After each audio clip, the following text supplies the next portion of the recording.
Die sendingveld. Ons lees 2 Korintiërs 11 vers 1 tot 15.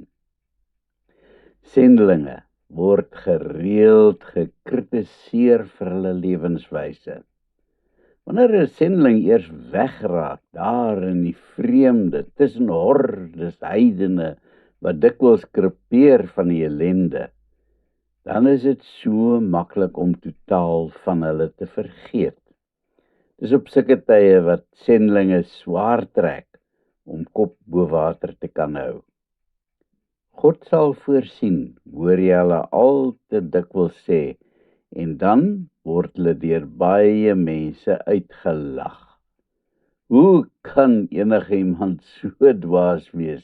Watter soort waarborg het hulle dat hulle so kan oorleef? Dit gaan nie lank hou nie, binnekort kruip hulle terug. Hierdie soort opmerkings maak seer. Ek het al so baie verhale gehoor van sendelinge wat absoluut alles in die lewe opgegee het om in die mees primitiewe en van omstandighede te gaan werk, iewers in die onbekende. Onderhoud uit die gemeente waar hulle werk is onbeduidend, want gewoonlik het daai mense ook niks. Hulp van elders is ook maar karig.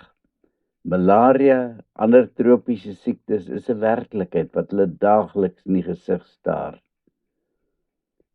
Maar vra jy hoe dit gaan, dan is hulle borrelend van blydskap.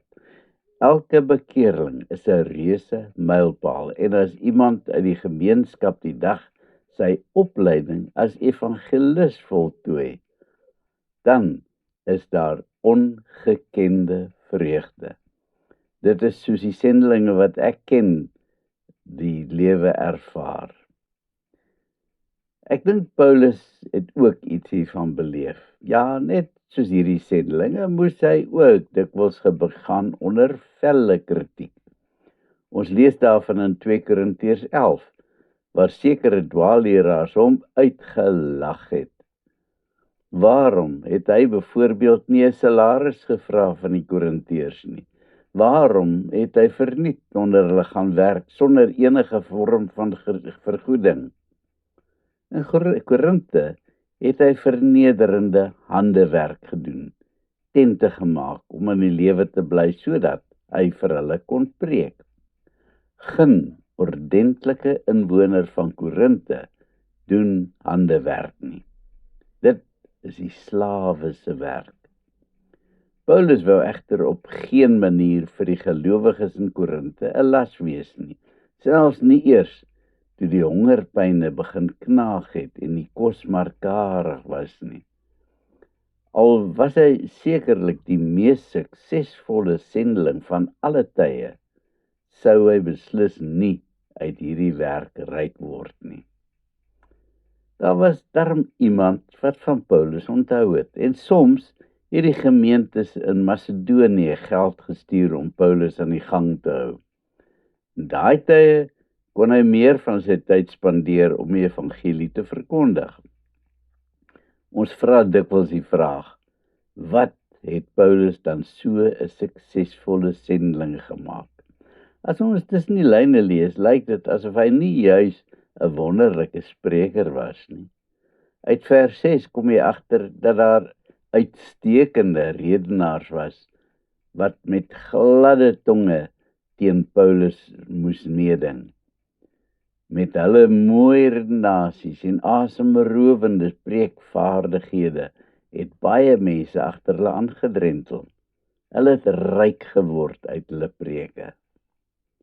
Vir Paulus het dit egter gegaan om iets baie groter as geld en eer.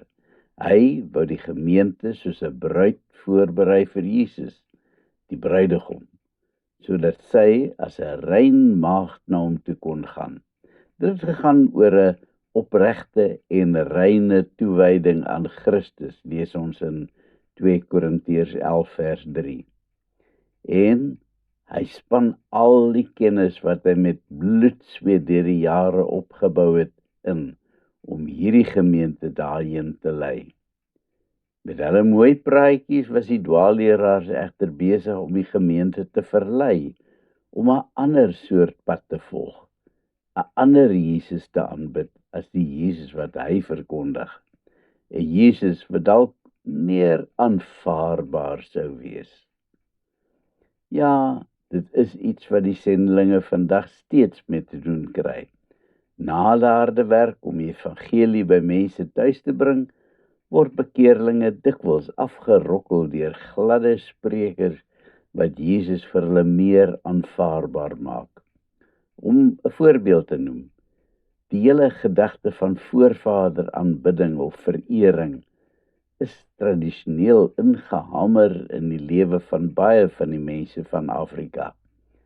Wanneer die evangelie aan hulle verkondig word, moet hulle 'n keuse maak tussen dit en Jesus. Om met jou ou tradisies waarmee jy groot geword het te breek, is beslis nie maklik nie. En dit neem soms jare vir so 'n persoon om Jesus as enigste saligmaker te aanvaar. En dis juis hier waar die gevaar lê en loer, want daar is 'n maklike weg uit die verknorsing. Iemand wat sukkel om 'n keuse te maak, word maklik verlei deur sekere godsdiensgroepe om albei te aanvaar. Want solank jy Jesus dien, kan jy steeds vasklou aan die voorvadergeeste en alles wat daarmee saamgaan. Vir die arme sendelinge is hierdie siening 'n nagmerrie, net soos die dwaalleraars vir Paulus 'n nagmerrie was. Raak hierdie dinge jou en my? Baie beslis. In die eerste plek mag ons nooit van ons sendelinge vergeet nie. Nie alleen moet ons hulle in die gebed dra nie, maar ook met ons finansies. En dan moet ons ook versigtig wees dat ons nie self verlei word deur dwaalleraars wat verkondig dat ons steeds aan ons ou tradisies moet vasklou nie. Tradisies wat strydig is met die woord. Dien Jesus met liefde. Kom ons bid. Here, help my asseblief om nooit ons sendelinge te vergeet nie. Ons bid vir elkeen wat in die sendingveld staan en dikwels groot swaar kry beleef, veral om die werk van dwaalleraars teen te staan. Amen.